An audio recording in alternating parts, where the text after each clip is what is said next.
Issues, Governor Omar Fintiri has pledged the Adamawa state government's full support for the establishment of the newly approved 10th Division of the Nigerian Army. He made this known when he received a delegation from the Chief of Army Staff at his office in Yola, the state capital. According to him, the new division would significantly improve the Army's operational effectiveness, rapid response to security threats, and provide better protection of lives and property, especially in border communities.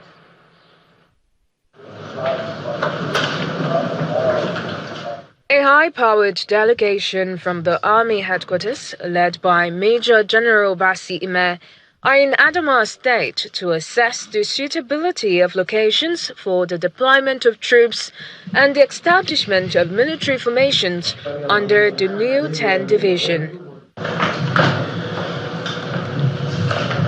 Your Excellency, sir. Major General Ime explains that the Army headquarters constituted the assessment team following the approval of the establishment of the 10th Division to strengthen military operations within Adamawa and Taraba states. We intend to cover Yola, Ghanaian, Gombe, Noman, and most likely go to Madagali, and so that force can be projected towards Kemi Shingate and Shuari. This is to make sure that whatever we do in Adamawa State will allow a very conducive environment for peace to reign. In his response, Governor Omar Fintiri describes the creation of the 10th Division as a strategic intervention by President Bola Tinubu aimed at strengthening national security and addressing emerging security challenges in Adamawa, Taraba, and neighboring states. These considerations are welcome. We will provide land immediately. We will provide other support that are needed for the immediate takeoff of these new brigades and division.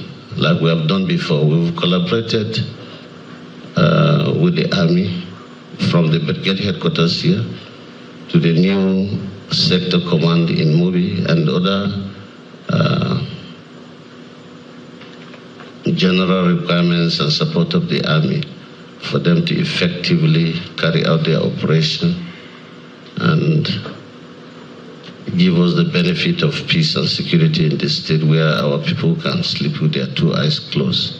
While the central headquarters for the 10th Division is situated in Jalingo, Taraba State, Adamawa State will host various military battalions and a sector command in Mubi. The area of responsibility covers security operations, border safety, and counter-insurgency responses. In Edo State, the police command says is intensifying operations against kidnappers and other criminal elements, with security operatives now taking the fight deep into the forest. The commander, Police Mobile Force Squad 5, ACP Olainka Said, made the commitment following the completion of a forest combing exercise in Ekiadolo of their northeast local government area. For 6 weeks, heavily armed operatives of the Police Mobile Force Squadrons 5 in Benin and 82 in Uromi are being deployed deep into the forest around Ekiadolo in a sustained operation targeting suspected camps of kidnappers and other criminal gangs. Some people should flank me, my men, flank. The operation is taking the police beyond the highways. State capital, during the formal presentation, he described his running mate as a seasoned administrator, committed party man and Christian worker. He says the selection is deliberate, stressing that his administration will be business-driven and require strong administrative backing. Very important. Dr. Daniel Kim has been a seasoned administrator. Has been a seasoned administrator. Has been a party man.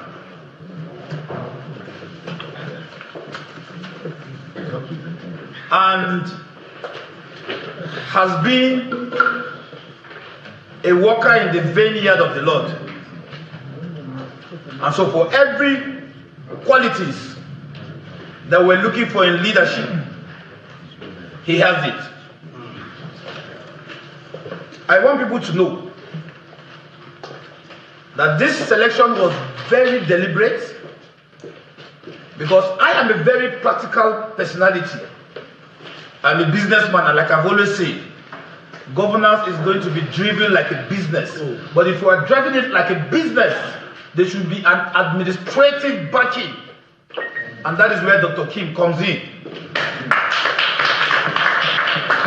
Dr. Kim is going to help us in the administration of leadership as far as Plateau is concerned, while we are going to be doing the business of the day in the front line. Because like I said to people, a lot of things that I'm talking about, I'm going to practicalize it. If I'm talking about security, I'm going to be in the front line of security with the security personnel in the bushes. With the security personnel. Ahead of the 2027 general elections, the All Progressives Congress in Delta State is intensifying efforts to close ranks, with the Delta North stakeholders calling for reconciliation and greater grassroots mobilization. At a stakeholders meeting in Asaba, the party endorsed President Bola Tinubu and Governor Sheriff Oberuri for a second term in office. With the political terrain already taking shape ahead of 2027, this meeting provides a platform for APC leaders in Delta North to consolidate the party's structure and address internal differences that could affect its electoral fortunes.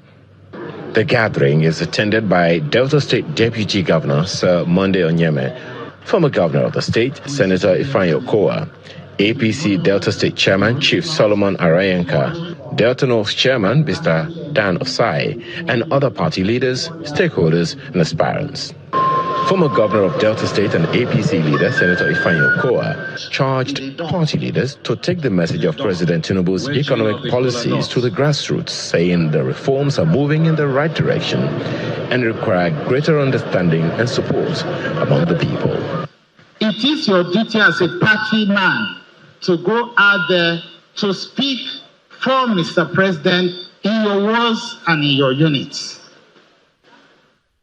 We may not need to go to the past, but we know that many well-meaning Nigerians, including those who are respected across the world, have consistently said the economy is moving in the right direction.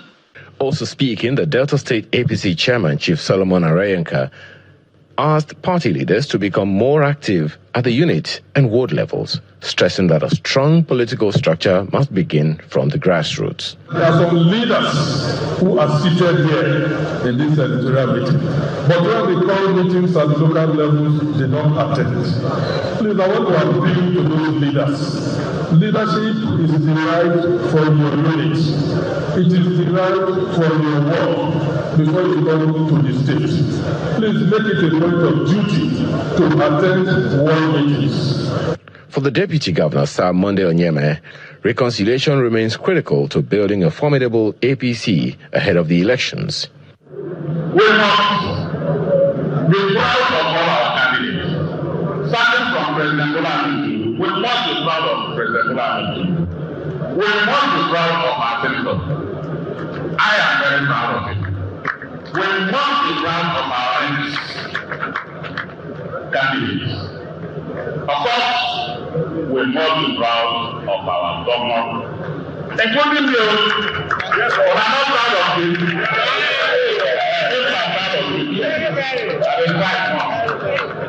The meeting climaxed with a vote of confidence and endorsement of President Bola Ahmed Tinubu and Governor Sheriff Oberuri as the party's sole candidates for the presidency and governorship, respectively, in the 2027 general elections. The Delta North stakeholders and leaders have so resolved that the motion be put together to endorse no any other person but President Ahmed Tinubu as our sole candidate in the forthcoming presidential general election come January 16. That we have no other person that we are going to vote for. For the APC in Delta North, the message from the gathering is clear.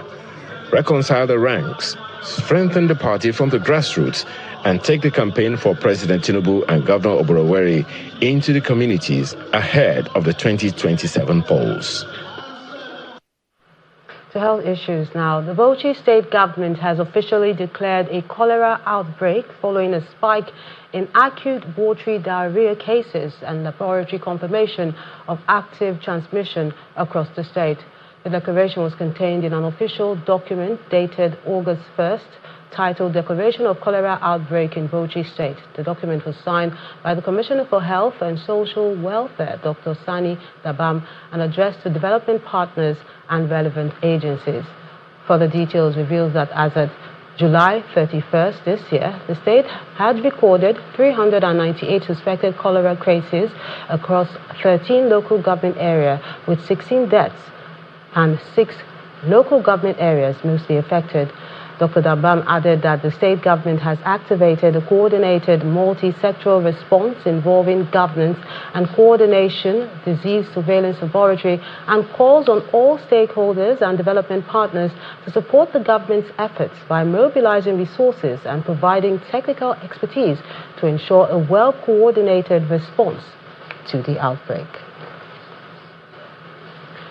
In part 2, after the break,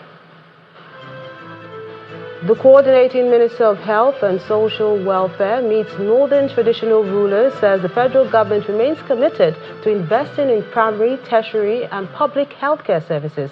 That's in a moment. Join us again.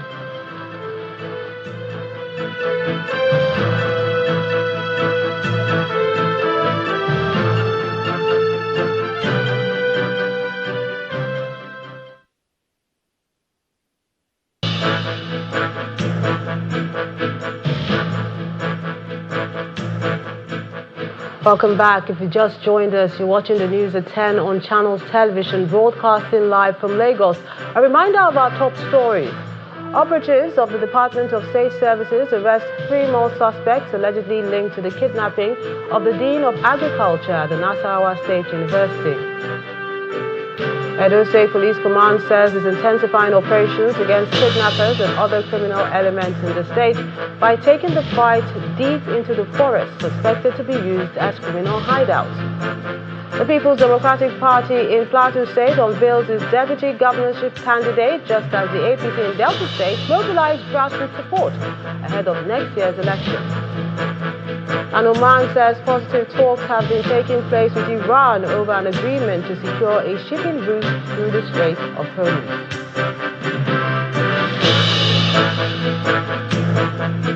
The federal government is reaffirming its commitment to investing in primary, tertiary and public healthcare services. The Coordinating Minister of Health and Social Welfare, Professor Muhammad Pate, stated this in Abuja at the second quarterly meeting of the Northern Traditional Leaders Committee on Primary Healthcare Delivery, convened by the National Primary Healthcare Development Agency. He said the progress recorded in the health sector is largely due to effective collaboration between the government and traditional institutions. Our correspondent, Victoria Longjohn, has this report. The Coordinating Minister of Health and Social Welfare, Professor Muhammad Pate, is hosting the second quarterly meeting of the National Primary Healthcare Development Agency's Northern Traditional Leaders Committee on Primary Healthcare Delivery in Abuja. The meeting seeks to assess progress in primary healthcare delivery and chart a path towards improving health outcomes in northern Nigeria. This falls to only 41. The minister notes that vaccines remain one of the most cost-effective public health interventions, significantly reducing the burden of many vaccine-preventable diseases. We're aware of the dedication of all members of the traditional institution across levels in between the quarterly reviews to focus on improving the health of our people. The federal government deeply values the partnership with you, because you have demonstrated repeatedly that lasting health outcomes are achieved not only through sound policies of government, but also through trusted community engagement, community leadership. The Sultan of Sokoto, who was represented by the chairman of the Northern Traditional Leaders Committee, His Royal Highness Alhaji Samaila Mera, urged authorities not to neglect remote and vulnerable communities due to insecurity. Our mandate extends beyond immunization. We must support the broader primary healthcare agenda, improving nutrition, combating malaria, strengthening surveillance, and ensuring no mother loses her life, bringing life into this world. Healthy communities are the bedrock of national development, peace, and prosperity. Also speaking on the government's commitment to expanding healthcare services in remote communities, the executive director of the National Primary Healthcare Development Agency, Dr. Muyu Aina, said recent health survey findings indicated progress in national immunization coverage. What we are also doing today with the traditional leaders is identifying some of those states where we still have issues of insecurity, we still have issues of communities that need to be better reached and better targeted, and we're trying to figure out ways with the traditional leaders to reach them. As Nigeria pushes to strengthen primary health care as the foundation of its health system, the partnership between government and traditional institutions remains indispensable in reaching the most vulnerable communities and delivering better health outcomes for millions of Nigerians. From Abuja, Victoria Longchan, Channels Television News. Still on health issues, a free medical outreach has been flagged off across 3 senatorial zones of Taraba State by the national chairman of the All Progressives Congress, Professor Deltawe Yiwata. More than 10,000 vulnerable residents have already benefited from the ongoing free medical outreach program. Your Excellencies, the APC National Chairman, Professor Nentawe Watsa, Taraba State Governor Abu Kafis, and the Coordinating Minister of Health and Social Welfare, Professor Mohammed Ali Pate, alongside other dignitaries, have flagged off a free medical outreach across Taraba State to mark the APC National Chairman's birthday anniversary.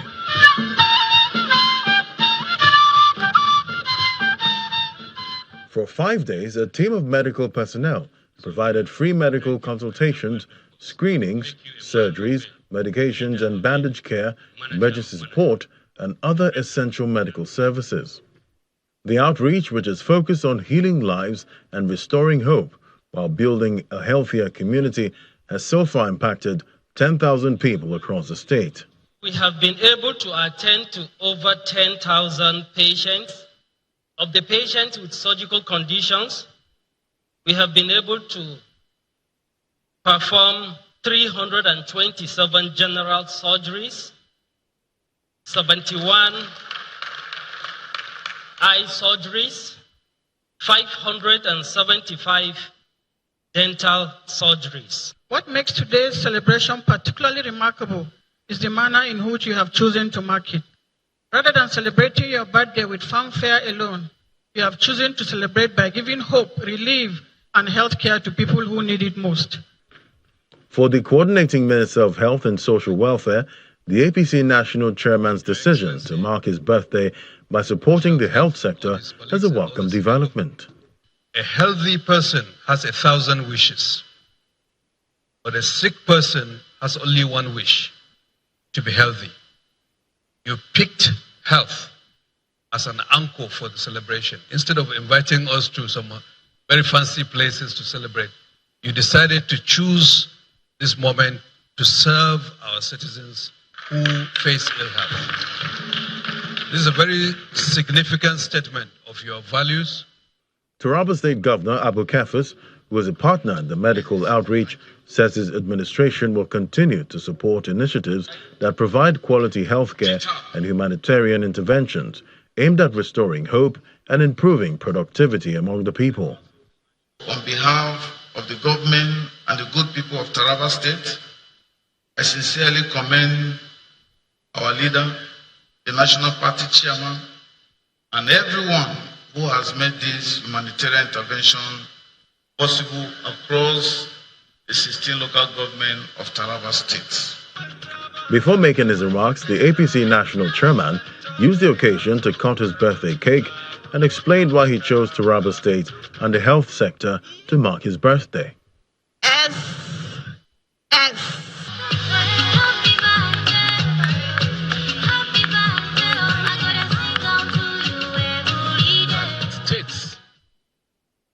large local governments, it is so difficult to provide critical health infrastructure. While the local government in Taraba State is over 9,000 square kilometers. Anambra State as a state is about 4,600 square kilometers, which means that any provision you provide in the entire Anambra State is like you're covering half of a local government in Taraba. Therefore, it makes it difficult for a state governor when he provides and he gives all his best in a state, and you pick it at a lens compared to other states. And that's why I told Mr. President, I made a choice of Taraba State. He said, who is funding the program? I said, myself and my friends are contributing to fund the project.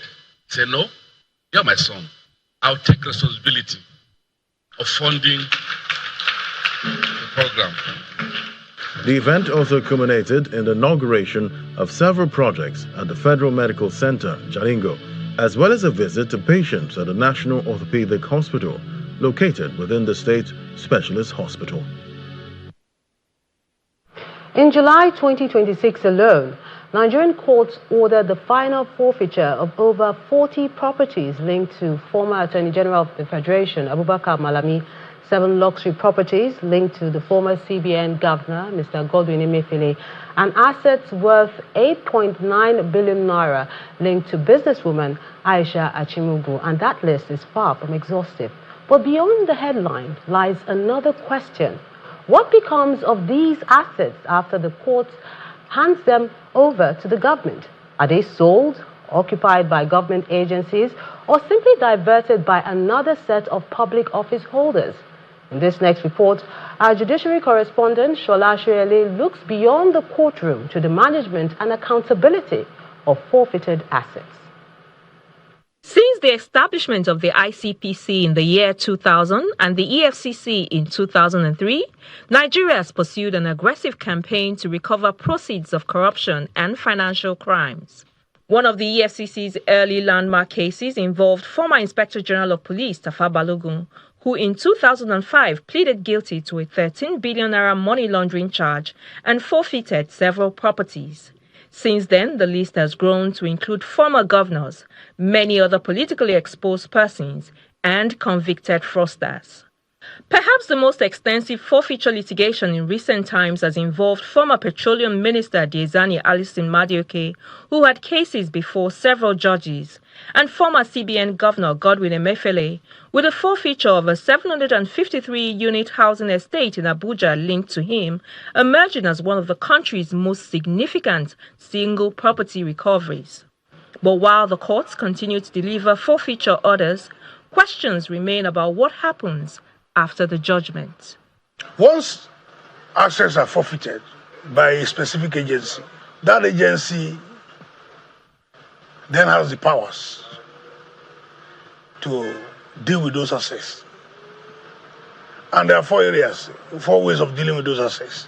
It may decide to sell those assets by public auction, and the proceeds arising from such public auctions are transferred to the Consolidated Revenue Fund. 2, making those assets available to agencies and parastatals for public use. 3, restitution to victims who are directly affected by the crime. And lastly, deployment of the funds, recovered, or asset recovered for developmental projects. So what this means in essence is, POCA, that's the Proceeds of Crimes Act, did not create a specific agency to manage forfeited assets, but creates directorates within each of these agencies to oversee the management. It means that to be accountable, one has to trace each of these agencies to get details of what they've recovered, what has been forfeited through their activities, and information on how those assets have been managed. But there are agencies that also oversee the activities of these agencies. For instance, the Office of the Attorney General of the Federation. The Socio-Economic Rights and Accountability Project, SERAP, says the government continues to ignore requests surrounding the management of forfeited assets, while the Federal Director of Public Prosecution in the Office of the Attorney General of the Federation debunks claims of relooting. We've had several times, including the filing court processes against the President, particularly the Attorney General of the Federation, asking for details of how some of these assets have been used, principal among which is the case we filed against the Attorney General of the Federation for details of Abacha loot, as we like to call it. That is asking specifically, and we sent out a freedom of information request, how much has Nigeria recovered in total from Abacha loot from the various countries where these funds have been stashed, and how have those funds been spent. We've had cause to go to court, and the court ruled in our favor 3 years ago, mandating the government to provide this information. Unfortunately, as at now, the Nigerian government is yet to give us those details. Assets forfeited are always being relooted. How assets are forfeited, and before their forfeiture is done, members of the public are aware there is publication. So it is wrong for people to have opinion that maybe officers are using their member of their family to do that. Right. So, and I'm sure where I'm coming from the commission, you are not even allowed. It's not even possible for you or to use member of your family to be part of that exercise. So you can't. It's not possible to get that done. So I'm sure that we have enough legal frameworks to protect the right of the public and to ensure that the government receives economic value and benefit from these recovered assets. I can guarantee you that. He also gives the assurance that plans are underway for a central register of all forfeited assets and its management. Each agencies or relevant agencies of government as stipulated or listed in the Act has their individual register. So, but I'm also aware that the Honorable Attorney General is taking serious steps to ensuring that at a click of a button, everybody can see the list of assets forfeited and what is the value and what. So the register is in the works. Yeah, it's in the works, of course. That database could change the conversation because a forfeiture order may settle the question of ownership. But for the public, accountability begins with knowing what happens next. Shola Shuyeli, Channels Television News. Still ahead on the news at 10, the Nigerian Exchange Group is projecting that the total value of companies listed on the exchange could hit 230 trillion naira by the end of 2026. That's in a moment. Join us again.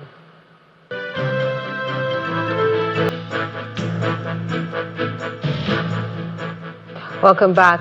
The Benue State Universal Basic Education Board, with the support of UNICEF, has unveiled Project Brace Up implementation plan with the flag off of the school in a box kits and sporting equipment.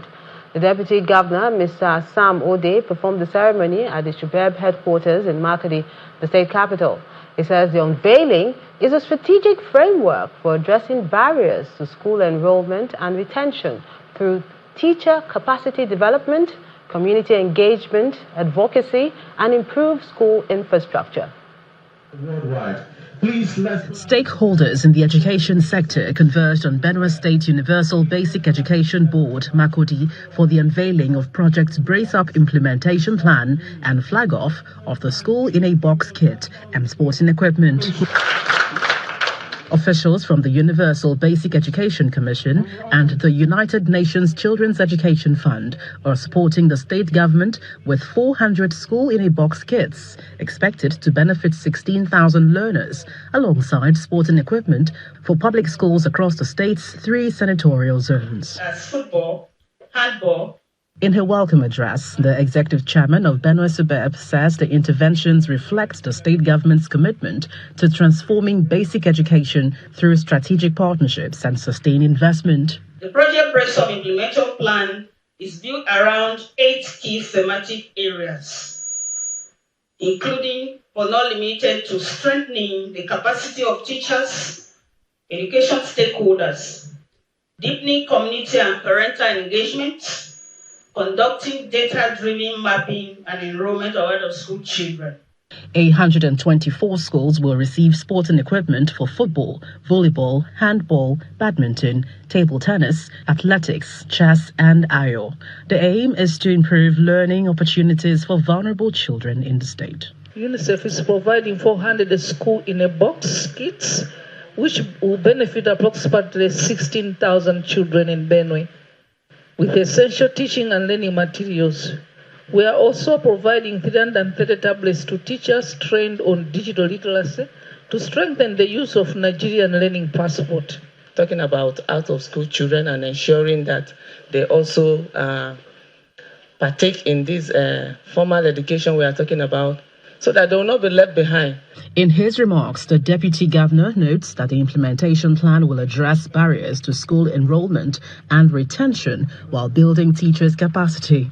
This administration, led by Father Alia, from its very foundation, from its very initial days in office, treated the education of our children, particularly those who have been pushed to the margins by poverty, insecurity, displacement, as a matter of urgent priority. Project Brace Up is sponsored by UNICEF, covering 8 thematic areas, targeting the eradication of out-of-school children, while also providing 303 additional Nigeria Learning Passport tablets for trained teachers. The Lagos State Governor, Babajide Sanwo-Olu, has conducted an on-the-spot assessment of a vandalized bridge pole at Niger along the busy Lagos-Badagry Expressway in Amuodofi, reassuring motorists that the vital corridor remains structurally safe.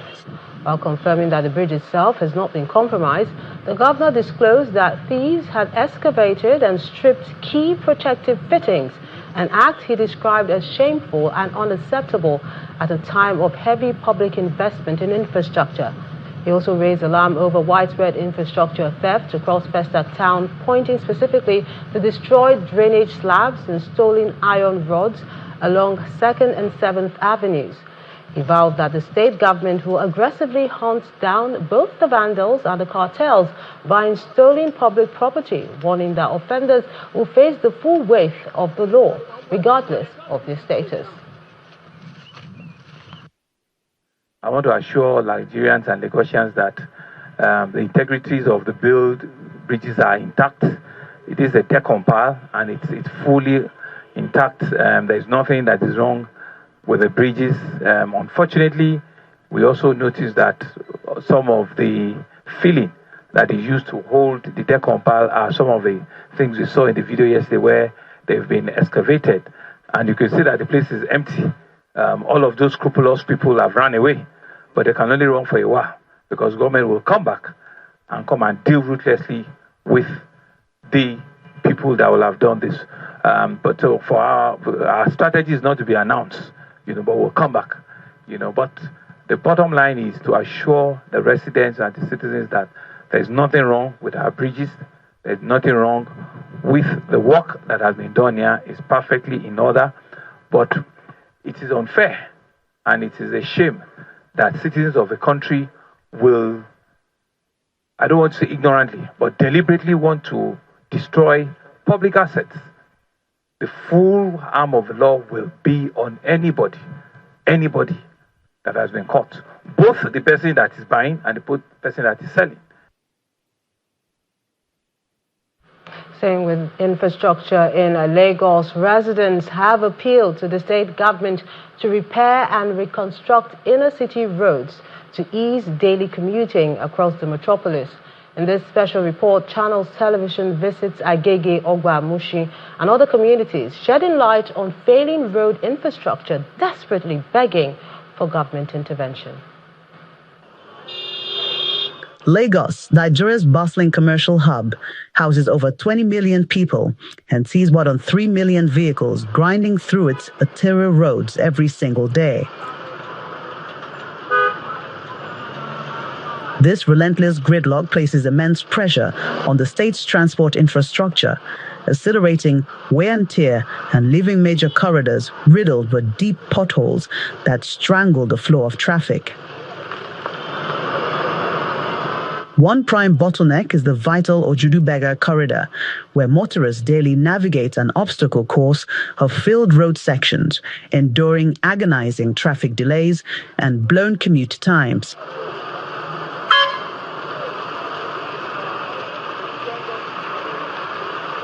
Back in March, the federal government announced ambitious plans to reconstruct and expand the 9-kilometer door carriageway in the Ogunusi Road to unlock the choke point and boost regional connectivity. 5 months on, the project remains untouched.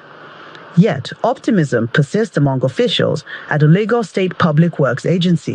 What we are doing is palliative maintenance to allow the Federal Ministry of Works to finish their studies, conclude their designs, and mobilize to site. And for a fact, as we speak, the contractor that was awarded this project is already sourcing for site yards and other logistic support.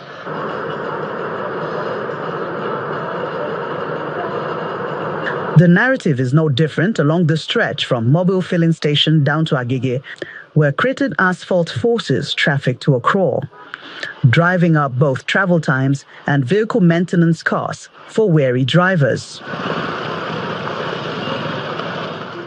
Along Alfa Inla Road in Agege, desperate residents are demanding urgent intervention and point to the complete absence of a functional drainage. Well, about 3 months ago, a lot of motor have already spoiled. I can't pass this road again. You understand? We want the Lagos government, Babajide Olushola, to come and intervene on this our road. Like last 2 weeks, LSDPC, Lagos State Public Works, they came to pour stone, but it's not enough. Please, we are suffering on this road. The suffering is too much.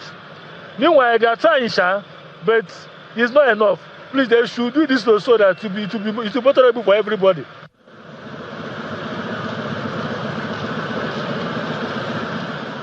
Similar cries for help echo through the corridors of Mushin, Ejibo, and neighboring suburbs, where frustrated commuters are pleading with authorities for rapid road rehabilitation. The road is bad, and at the same time, they are stopping people here to check vehicle license or whatever. That is not good enough. That's not good enough.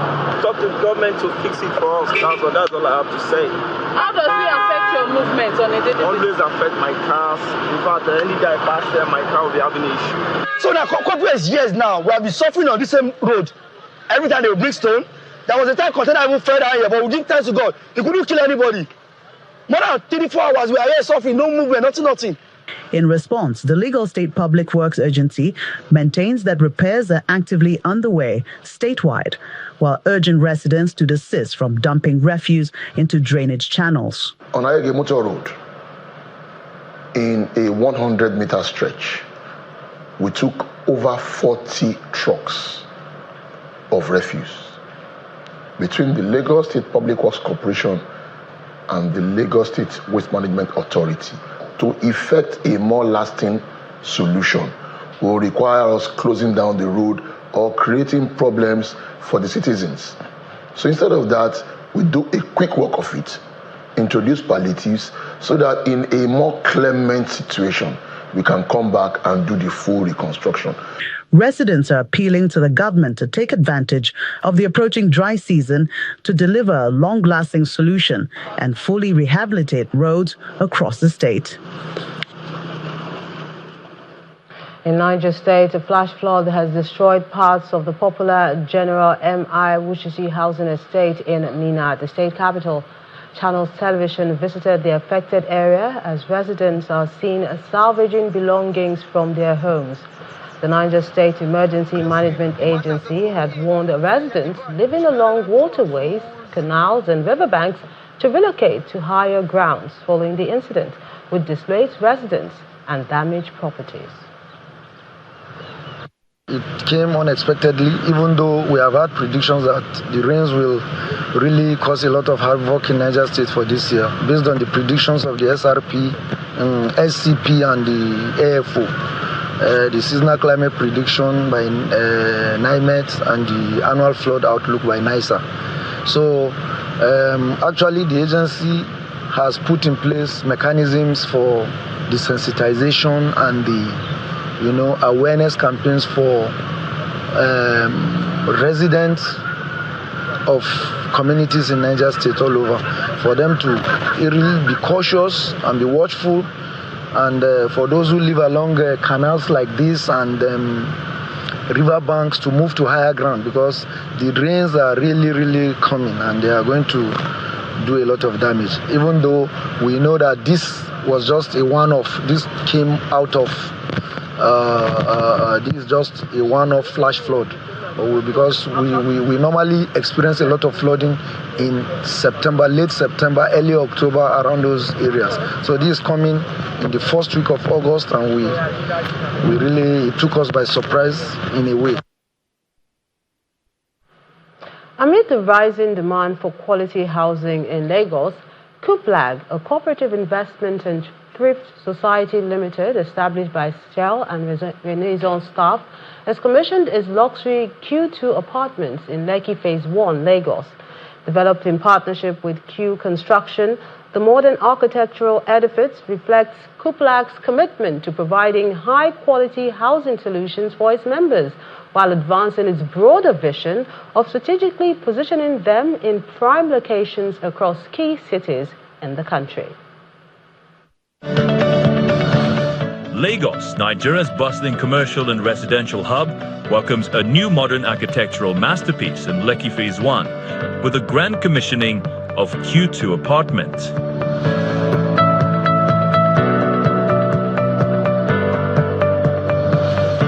The masterpiece, commissioned by Kuplag, a cooperative investment and thrift society limited, established by Shell and Renaissance Staff Cooperative, is delivered in partnership with Q Construction. Open in the name of the Father, the Son, and the Holy Spirit. Amen. Then comes the grand commissioning, as homeowners, alongside the management of Kuplag and Q Construction, take a tour of the apartments. There's a Q3 and Q4 coming up in VI and Lekki. And as a cooperative, we are also,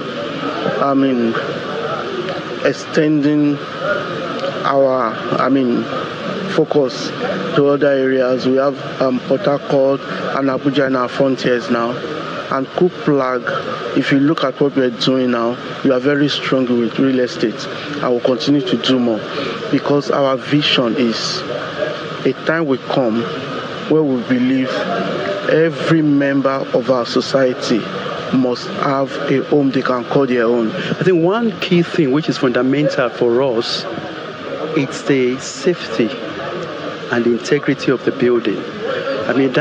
We cannot compromise that. So that was very key to the design. And we ensured that we built this to a highest possible standard in terms of safety and integrity of the building. Now, what we also added on top is the architectural look and the feel. And looking at this, you would attest that this stands out. The completed development comprises 8 units of 2-bedroom apartments with boys' quarters and 6 units of 3-bedroom apartments, all equipped with modern lifestyle amenities, including a swimming pool, standby generator, sit-out lounge, recreation area, and much more. In the life of every construction, there are 2 key milestones.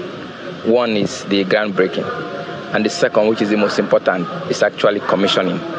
That's an evidence to show that the years and months of hard work, back and forth, late night planning and all that has actually come to fruition. Q2 apartments have really met my expectation in terms of delivery. When I subscribed to this, I was expecting a quality living environment, and that is what they have delivered. With the completion and commissioning of Q2 apartments, Kuplag is already setting its sights on its next big project, Q3 and Q4, as the cooperative looks to take its luxury residential development beyond Lagos to Port Harcourt and Abuja.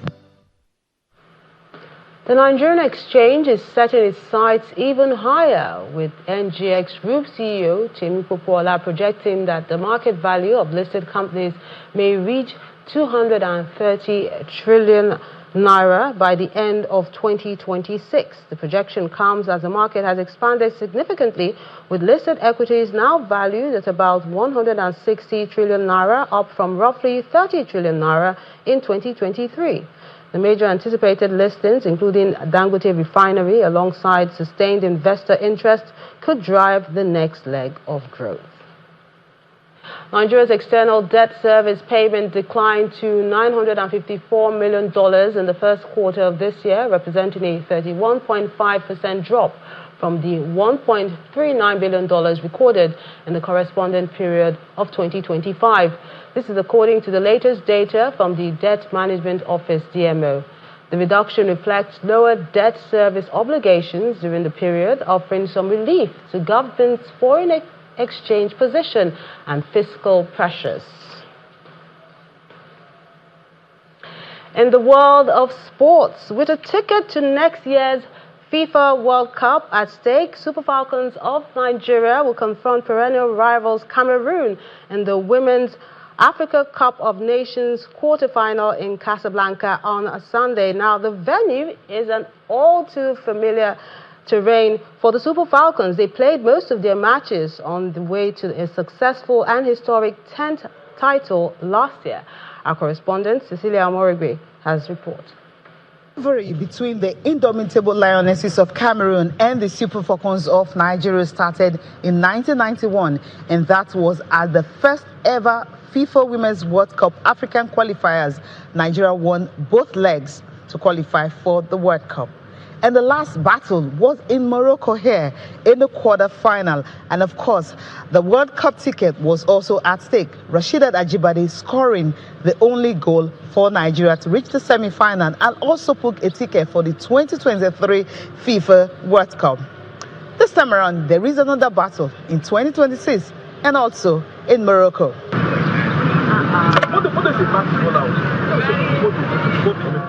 It's going to be a very tough one. Yeah. It's going to be physical. It's going to be very, both mentally and emotionally and every area that you can expect it is going to be tense. But yeah, we are ready for this and we are prepared for this. And for us as Super Falcons, we know our standard, we know our level, we're sure we weather through everything. And we just focus on our game and take it one step at a time. For the Cameroonians, they are determined to end the Super Falcons' dominance. I remember that in our country for the Olympic Games, we put out Nigeria, and the history repeat itself in this World Cup for the first time. Tomorrow, this Sunday, the Cameroon will beat Nigeria, and I give you a rendezvous after the match. The fighting spirit that prevails in the Lionesses then as compared to previous competitions, and when you look at the slow pace with which the Super Falcons started or embarked on this women's AFCON with their defeat in the tournament opener to Malawi and a slight margin win against Zambia and the win against Egypt that propelled them to the next one of this competition. It's not the Super Falcons that we used to know. That's on paper. On the field of play, it's something else this time around, and that's what convinces me that tomorrow is going to be the end of the road for Nigeria. Having conceded 5 goals and scoring 9, Coach Justin Madugu understands the mission. For them to have topped the group, you cannot take them for granted. And we've watched all their games. They have watched all our games. We see what everybody does. So you, just as you're asking me what I know as their strength, they are also trying to know what is our strength and our weakness. So these are things that it's only the technical people that will deal with. So it's not anything. We know ourselves. There's so much to play for the Super Falcons. With the criticism they faced, bring out the best in them. And for the Cameroonians, will they qualify for the semi-final and also end the dominance of the Super Falcons? The battle will be here at the Labi Zule Stadium in Casablanca. Cecilia Mogbe for Channels Television. I guess we'll find out tomorrow. A lot to look forward to on Sunday, that's tomorrow, as the Flying Eagles of Nigeria are up against the Young Stallions of Burkina Faso in the final of this year's WAFU B Under-20 Championship. ongoing in the Ivorian city of Yaksumoro. While the Flying Eagles seek to retain their trophy in 2024, Sunday's encounter will also determine the second team from the region to join host Ghana in the Africa Under-20 Cup of Nations final next year. Head coach Abdul Makaba believes the seven-time champions have the opportunity to clinch the silverware. The Nigeria Premier Football League has described the proposed 2 million naira minimum monthly salary for players in the elite division as unrealistic under the current financial realities facing most clubs. The National Sports Commission had in June announced plans to introduce a minimum monthly salary of 2 million naira for the players as part of efforts to improve standards of the league. Speaking in Ibadan, Oyo State, after its annual general meeting, the MPFL chairman explained that the transition to the proposed benchmark will have to be gradual.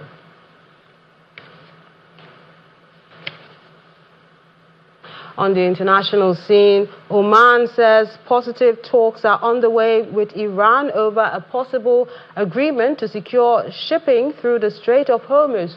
But Iran is warning that any deal will not necessarily lead to the immediate reopening of the vital waterway. Iranian Foreign Minister Abbas Araghchi says the discussions are in their final stages, while Oman's Foreign Ministry is urging restraint to prevent further attacks on shipping. The strait, which carries about a fifth of the world's oil and natural gas supplies, has remained effectively blocked since the United States and Israel began attacking Iran. Spain has imposed border controls on air and sea travel from Italy, further escalating the dispute between the two European member states over migration and border security. The measures, which took effect today, will remain in place for about a month and comes a week after Italy introduced similar restrictions following the arrival of about 78,000 migrants from Morocco into Spain's enclave of Ceuta. Madrid had given Rome until Friday to reverse its border checks, but Italy says the measures will remain in place until at least the 15th of this month. And the main news again. Operatives of the Department of State Services have arrested 3 more suspects allegedly linked to the kidnapping of the Dean of Agriculture at Nasarawa State University. Edo State Police Command said it's intensifying operations against kidnappers and other criminal elements in the state by taking the fight deep into the forest suspected to be used as criminal hideouts. That's the news at 10 tonight. I'm Melinda Akinlami on behalf of the team. Good night.